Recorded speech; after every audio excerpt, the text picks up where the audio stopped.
जहाँ पंछियों की आवाज ही लोगों की घड़ी हुआ करती थी और जहाँ जिंदगी भले ही आसान नहीं थी लेकिन दिलों में सच्चाई और अपनापन भरा हुआ था। उसी गांव में रहता था एक लड़का, शेरा। गरीब था लेकिन उसके इरादे किसी अमीर से कम नहीं थे। दिन भर जंगल में लकड़ियां काटना, भारी गट्ठर उठाकर बाजार तक जाना। लेकिन उस दिन जंगल सिर्फ जंगल नहीं था, वो एक रहस्य था जो शेरा की पूरी जिंदगी बदलने वाला था। शेरा बेटा, आज तू जंगल मत जा। मुझे पता नहीं क्यों सुबह से बहुत अजीब सा ख्याल आ रहा है, जैसे कुछ गलत होने वाला हो। कल रात मैंने एक सपना देखा, इतना डरावना कि मैं अभी तक उसे भूल नहीं पा रही। मैंने देखा तू उसी पुराने बरगद के पेड़ के नीचे खड़ा है और कोई परछाई धीरे धीरे तेरे पीछे आ रही है। वो तुझे बुला रही थी बेटा, लेकिन उसकी आवाज इंसानों जैसी नहीं थी। और आज सुबह मेरे हाथ से पानी का घड़ा भी टूट गया। तू जानता है ना, हमारे यहाँ इसे अच्छा संकेत नहीं माना जाता। बेटा, मैं तुझसे हाथ जोड़कर कहती हूँ, आज मत जा। एक दिन काम नहीं करेगा तो कुछ नहीं बिगड़ेगा, लेकिन अगर तुझे कुछ हो गया तो मैं कैसे जी पाऊंगी?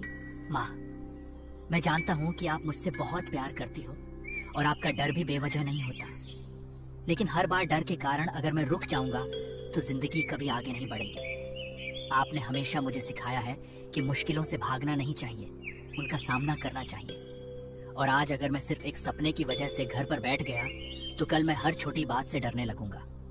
आप ही बताओ माँ, अगर मैं काम पर नहीं जाऊंगा तो शाम को चूल्हा कैसे जलेगा? छोटी को खाना कौन खिलाएगा?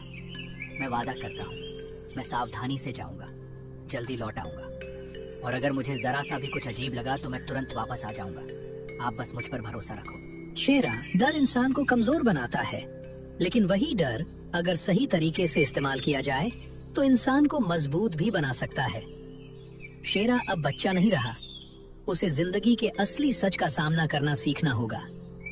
बेटा, याद रखना, हिम्मत का मतलब ये नहीं होता कि डर नहीं लगता। हिम्मत का मतलब होता है डर के बावजूद सही फैसला लेना। अगर तुझे कुछ भी अजीब लगे तो जिद मत करना, तुरंत वापस आ जाना, लेकिन सिर्फ डर की वजह से पीछे मत हटना। माँ की चिंता और पिता की सीख दोनों को दिल में लेकर शेरा अपनी कुल्हाड़ी उठाता है और धीरे धीरे जंगल की ओर बढ़ने लगता है।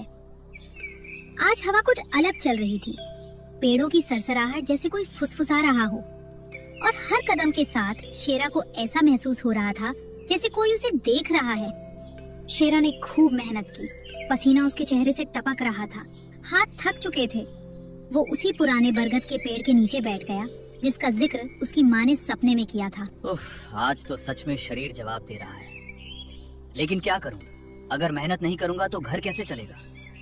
माँ भी ना हर छोटी बात को लेकर कितना डर जाती है। ये पेड़, ये जंगल, सब कुछ तो पहले जैसा ही है, कहीं कोई खतरा नहीं है। शायद मैं ही बेवजह सोच रहा हूँ। थोड़ी देर आराम कर लेता हूँ, फिर लकड़ियाँ उठाकर घर निकल जाऊंगा। जैसे ही शेरा अपनी आंखें बंद करता है, अचानक हवा का रुख बदल जाता है। पेड़ के पत्ते तेजी से हिलने लगते हैं और तभी एक मीठी लेकिन अजीब सी आवाज उसके कानों में गूंजती है। शेरा, तुम फिर आ गए। मैं तुम्हारा इंतजार कर रही थी, हर दिन हर पल। मैंने तुम्हें कई बार यहाँ देखा है। तुम्हारी मेहनत, तुम्हारी सच्चाई, तुम्हारा संघर्ष। तुम बाकी इंसानों जैसे नहीं हो, तुम्हारे अंदर कुछ खास है। क्या तुम मुझसे मिलना नहीं चाहोगे? क्या तुम ये नहीं जानना चाहोगे कि मैं कौन हूँ और क्यों तुम्हें बुला रही हूँ? कौन है? सामने आओ। छुप कर बात करना बंद करो। अगर तुम इंसान हो तो सामने आकर बात करो, और अगर तुम कोई बुरी शक्ति हो तो ये जान लो, मैं तुमसे डर कर भागने वालों में से नहीं हूँ। मैं यहाँ काम करने आया हूँ, किसी के जाल में फंसने नहीं। इसलिए जो भी हो, अभी के अभी सामने आ। डरो मत शेरा, मैं तुम्हें कोई नुकसान नहीं पहुंचाऊंगी। मैं तो बस बहुत अकेली हूँ, सालों से किसी से बात नहीं कर पाई। मैंने बहुत लोगों को बुलाने की कोशिश की, लेकिन कोई भी मेरी आवाज सुनकर वापस नहीं आया। लेकिन तुम अलग हो।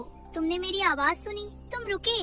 क्या तुम मुझे एक मौका नहीं दोगे? सिर्फ एक बार मुझे देखने का। आवाज में एक अजीब सा जादू था, जैसे वो शेरा के दिल को अपनी ओर खींच रही हो, लेकिन उसी के साथ उसके अंदर डर भी था। नहीं, मैं तुम्हारी बातों में नहीं आने वाला। तुम जो भी हो, तुम्हारी आवाज भले ही मीठी हो, लेकिन मुझे महसूस हो रहा है कि तुम्हारे पीछे कुछ बहुत बड़ा सच छुपा है, और मैं उस सच को जाने बिना अपने आप को खतरे में नहीं डाल सकता। इसलिए मुझे अकेला छोड़ दो। मैं यहाँ सिर्फ काम करने आया हूँ और अब मैं वापस जा रहा हूँ। इतना कहकर शेरा डर के मारे अपनी कुल्हाड़ी और लकड़ियाँ वहीं छोड़ देता है और तेजी से गांव की ओर भागने लगता है। शेरा, भाग क्यों रहे हो? मैं तुम्हें कुछ नहीं करूँगी। तुम सच से कब तक भागोगे? एक दिन तुम्हें वापस आना ही होगा, सिर्फ एक बार मुझे देखने के लिए। शेरा बिना पीछे देखे बस भागता रहा जब तक कि वो अपने घर नहीं पहुंच गया। अरे शेरा, ये क्या हाल बना रखा है? तुम इतने डर क्यों रहे हो? क्या हुआ जंगल में? वहाँ कोई था? नहीं, कोई दिख नहीं रहा था। बस एक आवाज थी, वो मुझसे बात कर रही थी, मुझे बुला रही थी। माँ, मुझे बहुत डर लग रहा है। शांत हो जाओ शेरा, सांस लो और ध्यान से बताओ, क्या उसने तुम्हें नुकसान पहुंचाया या सिर्फ बातें की? नहीं बाबा, वो बहुत प्यार से बात कर रही थी, लेकिन कोई दिख नहीं रहा था। मुझे लगा वो मुझे फंसा लेगी। उस रात शेरा की आंखें भले ही बंद थीं, लेकिन उसका मन पूरी तरह जाग रहा था। हर कुछ मिनट में वही आवाज उसके कानों में गूंज जाती, वही मीठी लेकिन रहस्यमय पुकार, जैसे कोई उसे बुला रहा हो, अपने पास खींच रहा हो। और धीरे धीरे उसका डर जिज्ञासा में बदलने लगा। मैं आखिर किससे भाग रहा हूँ? एक आवाज से या उस सच्चाई से जो उस आवाज के पीछे छुपी है? अगर वह सच में कोई बुरी शक्ति होती तो क्या वह इतनी शांति से मुझसे बात करती? और अगर वो किसी मुसीबत में है तो क्या मेरा कर्तव्य नहीं बनता कि मैं उसकी मदद करूं? नहीं, मैं ऐसे डर डर कर नहीं जी सकता। अगर मुझे अपनी जिंदगी में आगे बढ़ना है तो मुझे इस डर का सामना करना ही होगा। कल मैं भाग गया था, लेकिन आज मैं भागूंगा नहीं। आज मैं उस आवाज का सच जानकर ही रहूंगा। शेरा, क्या तू फिर से जंगल जाने की सोच रहा है? कल जो कुछ हुआ, क्या वो काफी नहीं था? तू समझ क्यों नहीं रहा बेटा? कुछ चीजें हमारी समझ से बाहर होती हैं। हर आवाज, हर पुकार मदद के लिए नहीं होती। कहीं वो तुझे किसी जाल में फंसाने की कोशिश कर रही हो, कहीं वो तुझे अपने पास बुलाकर हमेशा के लिए तुझसे सब कुछ छीन ले। मुझे बहुत डर लग रहा है शेरा। इस बार मेरा दिल पहले से भी ज्यादा डर रहा है। मत जा बेटा, मैं तुझसे हाथ जोड़कर कहती हूँ। शेरा, हर डर के पीछे एक सच्चाई छुपी होती है और उस सच्चाई से भागने वाला इंसान कभी मजबूत नहीं बन पाता। शेरा, अगर तू जा रहा है तो इस बार सिर्फ काम करने के लिए मत जा। इस बार जा उस सच का सामना करने के लिए जिससे तू भाग रहा है। लेकिन एक बात हमेशा याद रखना, हिम्मत और लापरवाही में बहुत फर्क होता है। अगर तुझे जरा सा भी लगे कि तू गलत दिशा में जा रहा है तो वापस लौट आना, क्योंकि जिंदा रहकर लड़ना मरे हुए साहस से कहीं ज्यादा जरूरी होता है। माँ, पापा, मैं वादा करता हूँ इस बार मैं कोई गलती नहीं करूंगा। मैं वहाँ डरने नहीं जा रहा, मैं वहाँ सच जानने जा रहा हूँ। अगर वो आवाज सच में किसी की मदद के लिए पुकार है तो मैं उसे अनसुना नहीं कर सकता। और अगर वो कोई खतरा है तो मैं उससे भागने के बजाय उसका सामना करूंगा। आज जो भी होगा मैं सच्चाई जानकर ही वापस आऊंगा। शेरा अपनी कुल्हाड़ी उठाता है, लेकिन इस बार उसके कदमों में डर नहीं बल्कि एक अजीब सा आत्मविश्वास था। जंगल का रास्ता वही था, लेकिन आज हर चीज अलग महसूस हो रही थी।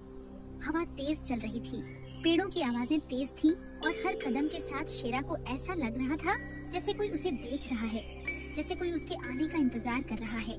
शेरा फिर उसी बरगद के पेड़ के नीचे पहुंचता है, धीरे धीरे बैठता है और इस बार खुद ही आंखें बंद कर लेता है।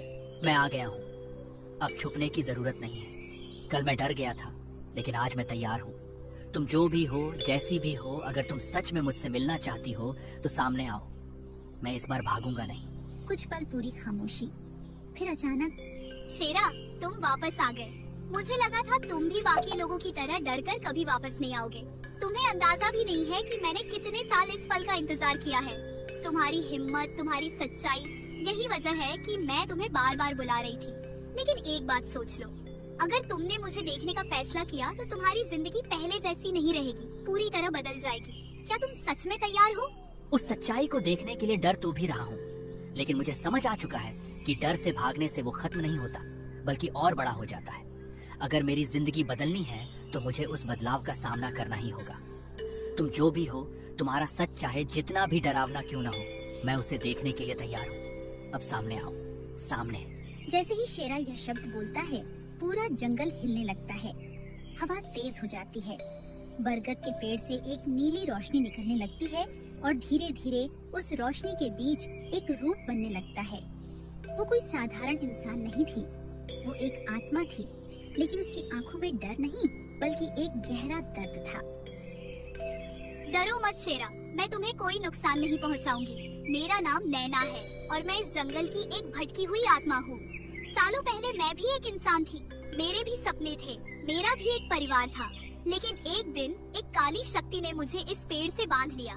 तब से मैं यहाँ कैद हूँ, ना कहीं जा सकती हूँ, ना किसी से मिल सकती हूँ। बस लोगों को देख सकती हूँ और कभी कभी उनसे बात करने की कोशिश करती हूँ, लेकिन आज तक कोई भी मेरी आवाज सुनकर वापस नहीं आया। तुम पहली इंसान हो जो मेरे सामने खड़ी हो। तो तुम सच में अकेली हो। तुम्हारी आवाज में जो दर्द था अब मैं उसे समझ पा रहा हूँ। लेकिन किसने तुम्हें इस हालत में डाला? क्यों कोई किसी को इस तरह कैद करेगा? और सबसे जरूरी बात, क्या तुम्हें इस कैद से आजाद किया जा सकता है? शेरा के सवाल खत्म भी नहीं हुए थे कि अचानक एक भयानक भारी आवाज पूरे जंगल में गूंज उठी। तो आखिरकार तुमने किसी इंसान को अपने जाल में फंसा ही लिया नैना। लेकिन तुम ये भूल गई कि ये जंगल, ये आत्मा और इसकी हर शक्ति अब मेरी है। और शेरा, तुमने बहुत बड़ी गलती कर दी। अब तुम भी यहाँ से जिंदा नहीं जा पाओगे। हवा अचानक ठंडी हो गई, पेड़ों की छाया और गहरी हो गई और शेरा के सामने एक काली आकृति धीरे धीरे उभरने लगी। वो था काल ध्वज, एक ऐसी काली शक्ति जिसकी मौजूदगी ही डर पैदा कर रही थी। शेरा, तुम्हारी हिम्मत काबिले तारीफ है, लेकिन हिम्मत और मूर्खता के बीच एक बहुत पतली रेखा होती है। हाँ, और तुम उस रेखा को पार कर चुके हो। तुम सोचते हो कि तुम इस आत्मा को आजाद कर दोगे। तुम सोचते हो कि तुम मेरी शक्ति को चुनौती दे सकते हो। सालों से मैंने इस आत्मा को कैद कर रखा है। उसकी हर ताकत, हर ऊर्जा अब मेरी है।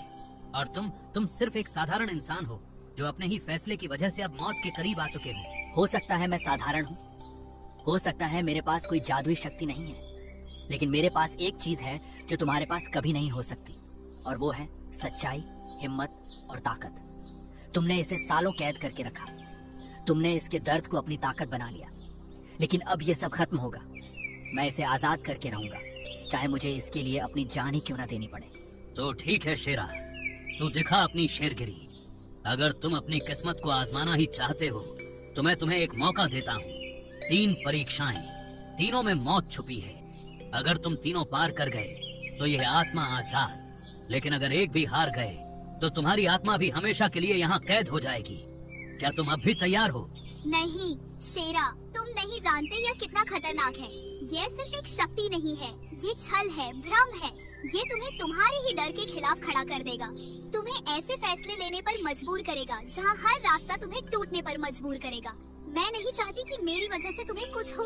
तुम वापस चले जाओ, मेरी आदत हो चुकी है इस कैद की, लेकिन मैं तुम्हें खोने का दर्द सह नहीं पाऊंगी। नैना, दोस्ती का मतलब सिर्फ अच्छे वक्त में साथ होना नहीं होता। सच्ची दोस्ती वो होती है जब कोई इंसान तुम्हारे सबसे मुश्किल वक्त में तुम्हारे साथ खड़ा हो।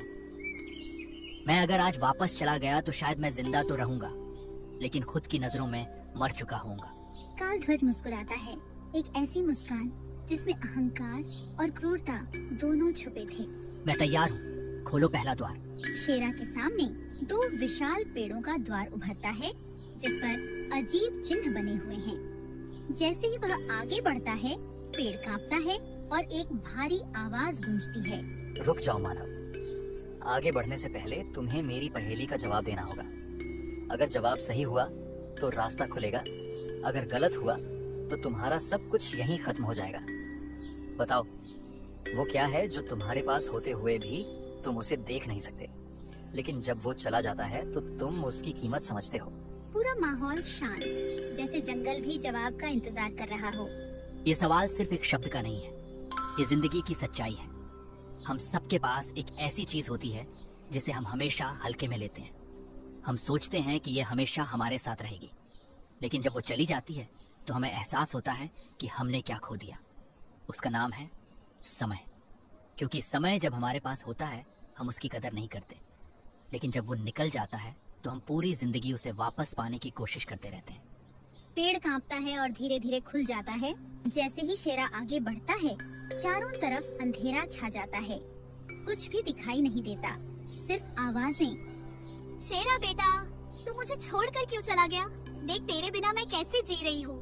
हर दिन, हर पल मैं तुझे पुकारती हूँ। अगर तू एक कदम और आगे बढ़ा तो मैं हमेशा के लिए तुझसे दूर हो जाऊंगी। क्या तू अपनी माँ की जान लेकर किसी अनजान आत्मा को बचाएगा? शेरा का दिल टूट जाता है, उसकी आंखों में आंसू आ जाते हैं। माँ, अगर ये सच है तो मैं कभी आगे नहीं बढ़ सकता, लेकिन मेरी माँ मुझे कभी कमजोर नहीं बनाएगी। वो हमेशा मुझे सही रास्ता दिखाएगी। ये मेरी माँ नहीं हो सकती। ये सिर्फ एक भ्रम है, मेरे दिल को कमजोर करने की एक चाल। काल ध्वज, मैं तेरी चाल समझ चुका हूँ। तू मुझे मेरे ही डर के खिलाफ खड़ा कर रहा है, लेकिन मैं तेरे इस जाल में नहीं फंसने वाला। तूने मुझे हल्का में लिया है।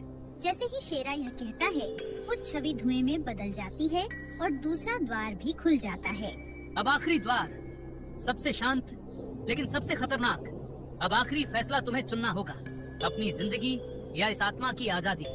याद रखना, इस बार कोई चाल नहीं है, जो चुनोगे वही होगा। अगर अपनी जिंदगी चुनी तो तुम जिंदा रहोगे, लेकिन ये आत्मा हमेशा कैद रहेगी। और अगर इसकी आजादी चुनी तो तुम्हारी टिकट ऊपर की कट जाएगी। शेरा अपनी आंखें बंद कर लेता है और खुद को उस द्वार के हवाले कर देता है। जैसे ही शेरा ने अपनी आंखें बंद की, पूरा जंगल एक पल के लिए शांत हो गया। न हवा की आवाज, न पत्तों की सरसराहट, जैसे समय खुद रुक गया हो। लेकिन अगले ही पल एक तेज रोशनी पूरे जंगल में फैल गई, और जब रोशनी धीरे धीरे कम हुई तो शेरा अभी भी खड़ा था, जिंदा, सांस लेता हुआ। लेकिन उसके सामने खड़ा था कालध्वज, पहले से भी ज्यादा कमजोर। ये असंभव है।